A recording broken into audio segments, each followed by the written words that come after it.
A real key to this Explorer is you got to drag it. This machine works best on a very, very slow coil sweep. Overlap your coil width by about 50%. And in iron infested areas, you can almost slow it to a drag. That's where this thing excels on depth and targets.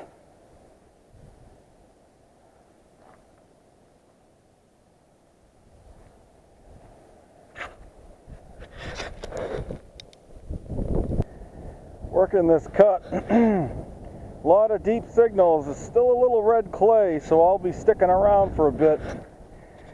But I want to touch on these cuts. I break metal detecting down at the beach into 3 segments. There's dry sanding, middle of the summer, Hampton Beach or York. And I consider that like a basic form of metal detecting, some dry sand and wet sand.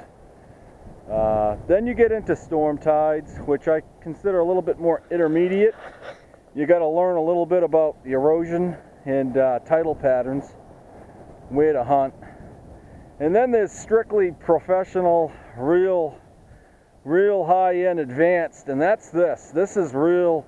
This is not easy. I mean, you probably see me on here finding stuff, but I'm digging some relatively deep holes. And they're targets that are real tough. You got to really listen in. Real faint sounds, tricky sounds, coins on edge, rings on edge. And it's really difficult. It's not easy. If it was real easy, you'd probably see a bunch of people doing this. But I get the best finds out of these areas.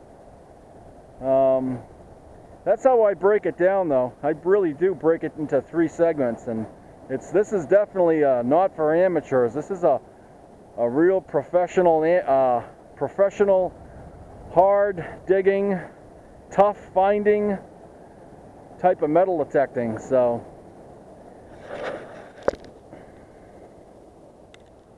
there's something over here.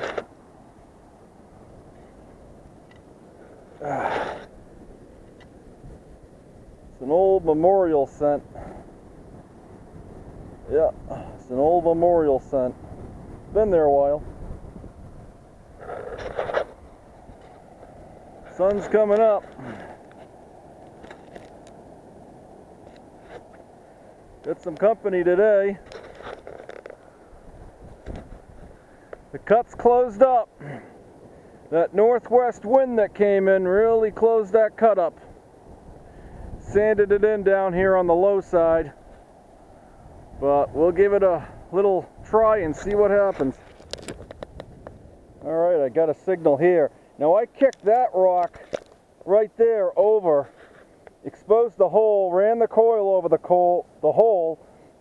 The target rang good, and it rang solid, and that's when I typically will dig hard for it.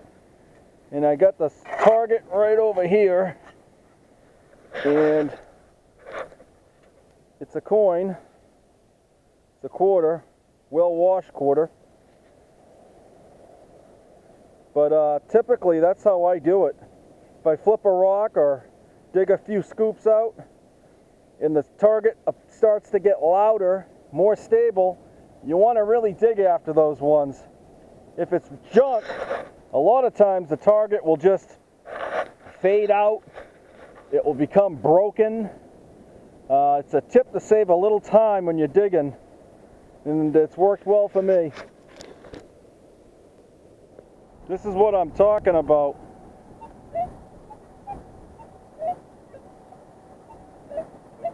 Real faint sound in the middle of rocks. A lot of people wouldn't dig that, it's just a chirp. But that is a good sound. I'm going to try that out, see what I get. Another tip I use, you got to expend a little bit of energy when you're digging these holes. I'll typically try a little harder if it's a gold sound. If it's silver or coin sound, I'll dig, but if I can't get it out, I'm not going to kill myself. But if it's a real good gold sound, I typically will dig it as hard as I can and try to recover that. It's a little way to save energy. if a tide's coming in, you could move a little faster. I call it cherry picking. And basically you're going to look for your best targets first and then move off to the secondary targets.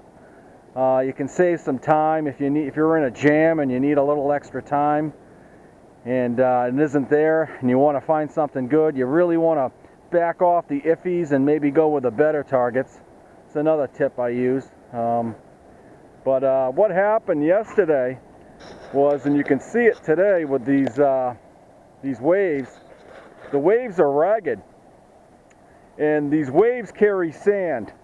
And when you get 3 days of real intense beach tides, beach erosion, typically a front will come through in New England and you'll have what's called a northwest wind. And those waves carrying that sand, once the wind hits it, it's terrible for surfers, and it's even worse for metal detectors. That sand, once that wave starts to run ragged, it's going to deposit sand on this beach. And you can see it. You can see the deposits of sand. Looks like a big blanket almost rolled up out here. And those waves deposited a ton of sand last night. And I knew it was going to happen. That's why I came down on Friday morning before the northwest wind really kicked in. And I scraped out a few more finds. But that's another good tip. And I live by it and I've done well on it, so. That's something here.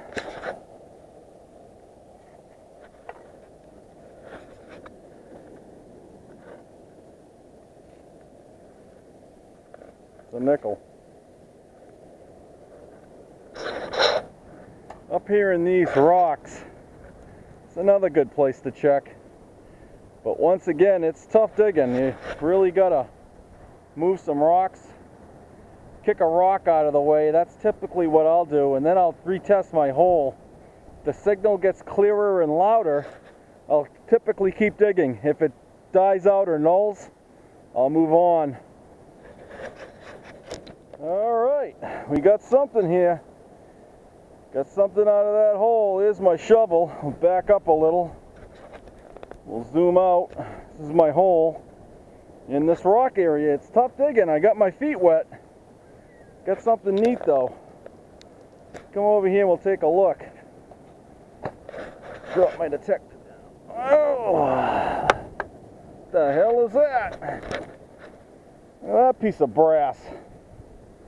My God. I don't know what the hell that is. It's old. Pretty neat looking. That's a big piece of brass. Put that in my brass bucket. That's what we're looking for though. It's still getting some of that muck layer.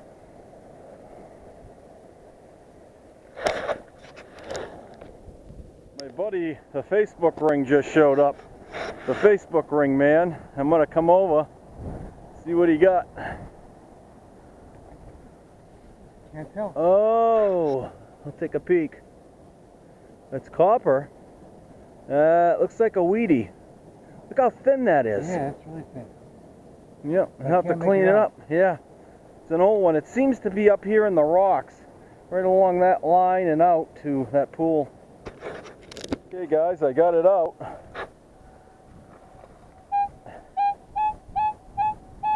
Getting a high tone. Let's kick it over. See what we got.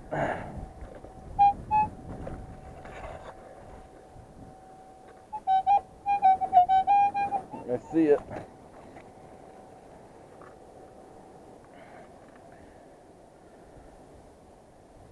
Like a quarter. Been down there. It's black. I don't think it's silver. Let's check that. Tough to tell. It's green. This black one. Right in this little tidal pool. Got a couple coins. You never know. Got one right there. And I'll tell you, when you dig something in a real rocky area, don't drop the shovel or scoopful right there. Bring it to a clean area on this sandbar, because you'll lose that coin in between the rocks, and it's a bitch to find. Got something here. Let's see. Pull this right up. There it is. Oh, it's an old nickel. Green nickel.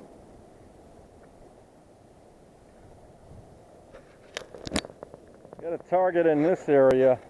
I really like this area. You can see how low it is.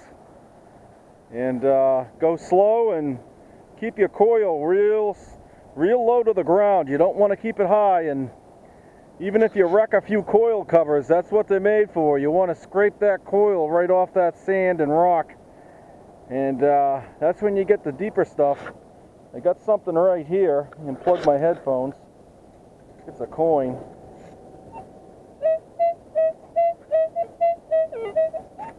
Let's see.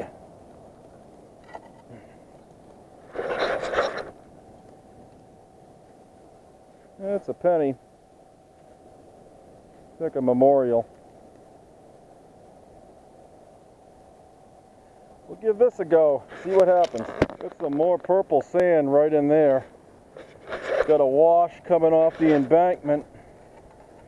And I'll circle up into here. There's a dig hole there. You can see a lot of rock up there. I'm going to stay off of that. That looks like it's overburdened. You can see a mound. That's typically a lot of sand. And if you start getting a lot of aluminum bits, lobster traps, light aluminum foil, that's an area you typically want to work out of, because you're not going to get the heavier items like lead weights, you know, the older stuff, heavy lead items and brass. That's what you're looking for. Then you know you're in a lower section, and then that section moves down. I'm going to work into there, come back off the embankment and go straight through that tidal pool right above it. See if any rocks are holding anything. But nothing great yet. A few coins and a nice piece of brass, but that's about it. Well, not much left, guys. It's all sanded in. And that's why you gotta act. Those northwest winds just deposited a bunch of sand. And there's a little rock thing there, but nothing. Got a few coins and that's it. And she's sanded in now. Just wait for the next storm and see what happens. But it was good. It was lucrative. Got some good stuff out of here. So what I'll do is move on to the next beach, find the next cut, and go from there.